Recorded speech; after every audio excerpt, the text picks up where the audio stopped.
बघा, गेल्या ह्या जिल्हा परिषद सावर्डी विभागामध्ये गेल्या एक 4 महिन्यामध्ये जो आरक्षण पडला, त्या आरक्षण पडल्यापासून इच्छुक उमेदवार म्हणून राष्ट्रवादीकडून आमचे सुरेशदादा पाटील असतील किंवा संतोष बैलमारे असतील किंवा मी शिवसेना उभाटामधून उत्तम भोईर असेल, आम्ही कुठलाही मतभेद न ठेवता प्रत्येकजण प्रत्येक पक्षाचा मागणी करत होता।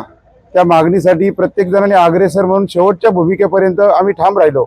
पण शेवटी आघाडी ही महत्त्वाची असते। या आघाडीमध्ये पक्ष महत्त्वाचा असतो आणि त्या पक्षामध्ये काम करत असताना कुठेतरी आमचे जे नेते आहेत, सन्माननीय उभाटाचे जिल्हा प्रमुख मनोहर शेठ भोईर असतील, तसेच राष्ट्रवादी आघाडीचे आमचे सन्माननीय सुधाकर भाऊ असतील, तटकेर साहेब असतील, ज्या तटकेर साहेबांनी इथे कैऱ्यामध्ये येऊन आमच्या सुरेशदादांना समजून सांगून कुठेतरी पक्षाची हानी होऊ नये म्हणून त्यांनी संतोष बैलमारे त्यांच्यामध्ये समेट घडून आणला।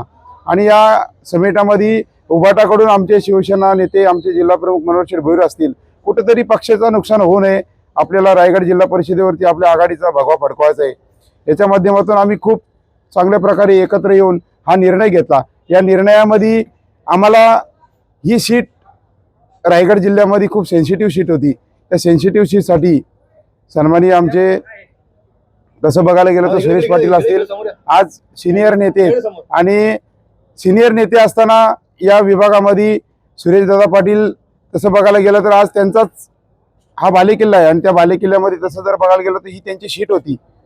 त्यांनी मोठं मन दाखवून पक्षाचा, एक सुधाभाऊंचा असेल, तटके साहेबांचा मान राखून त्यांनी ही सीट राष्ट्रवादी काँग्रेस पक्षाला सोडली। पक्षाचा अधिकृत उमेदवार कोणी असो, त्यांनी पक्षासाठी खूप मोठे मन केला आणि त्यांनी हे सगळं समेट घडून आणताना आमच्या उभाटांच्या नेत्यांना, जिल्हा प्रमुख असतील, कुठेतरी आपण 2 पावलं एकत्र येऊन ही संधी घालवायची नाही, याच्यासाठी आम्ही एकत्र आलो।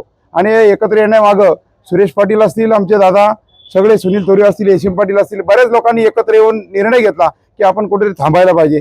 आणि आम्ही त्या दिवशी निर्णय घेतला आणि त्या निर्णयामागं तसं बघायला गेलं तर जिल्हा प्रमुखांनी जशी, तटके साहेबांनी जशी सुरेशदादांची जी समजूत काढली, तशा प्रकारे माझी सुद्धा, म्हणजे पक्षाचा म्हणून जिल्हा प्रमुखांनी माझी उभाटा म्हणून जी समजूत काढली, जे आपल्याला जे पाहिजे होतं म्हणजे काय, कुठली सेटलमेंट नाही, मी स्वीकृत बोल, सेटलमेंट कुठली नाहीये, असं काही प्रकार नाहीये।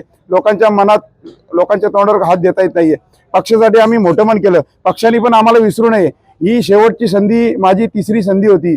मला खूप इच्छा होती मशाला म्हणून उभा राहायची। काही कार्यकर्ते नाराज झाले आमचे, पण या नाराजी मागं तसं बघायला गेलं तर आपलं काही नुकसान झाले नाही। पक्षासाठी आम्ही खूप त्याग केला आणि साहेबांनी जो शब्द दिला या घरामध्ये सुरेश पाटलांच्या समोर, साक्षीला आमचे सुनील तोरे असतील, यशवंत पाटील असतील, भरपूर काही लोक होती, तो शब्द शिवसेना, आमचे नेते जिल्हा प्रमुख मनोहर शेठ भोईर यांनी पाळावा, एवढंच मी बोलतो। आणि या सावर्डी जिल्हा परिषद वार्डाची आमची पंचायत समितीची पूनम म्हात्रे असेल, त्या विभागामध्ये आमच्या महेश पाटीलच्या मिसेस असतील, यांच्या नेतृत्वाखाली सुरेश पाटील यांनी जो त्याग केला, या त्यागापोटी आम्ही जो हा पंचायत समिती विभाग असेल आणि आमचे सर्व शिवसेना उभाटा जे काही पक्ष असतील, शाखा पक्ष, काँग्रेस, सगळ्यांनी हा जो मतदारसंघ आहे, हा सावर्डी जिल्हा परिषद वार्ड आहे, हा आमचा बालेकिल्लाच आहे। हा आघाडीमधून आम्ही संतोष बैलमारेला जास्तीत जास्त मतांनी निवडून देणार आणि आम्ही 1 नंबरला या पूर्ण तालुक्यामध्ये आमचा हा राष्ट्रवादी काँग्रेस, शिवसेना, शेका पक्ष हा आम्ही एकत्र करून संतोष बैलमारेला विजयाचा शिल्पकार म्हणून, आम्ही सुरेश पाटील असेल, आमचे सुनील तोरे असेल,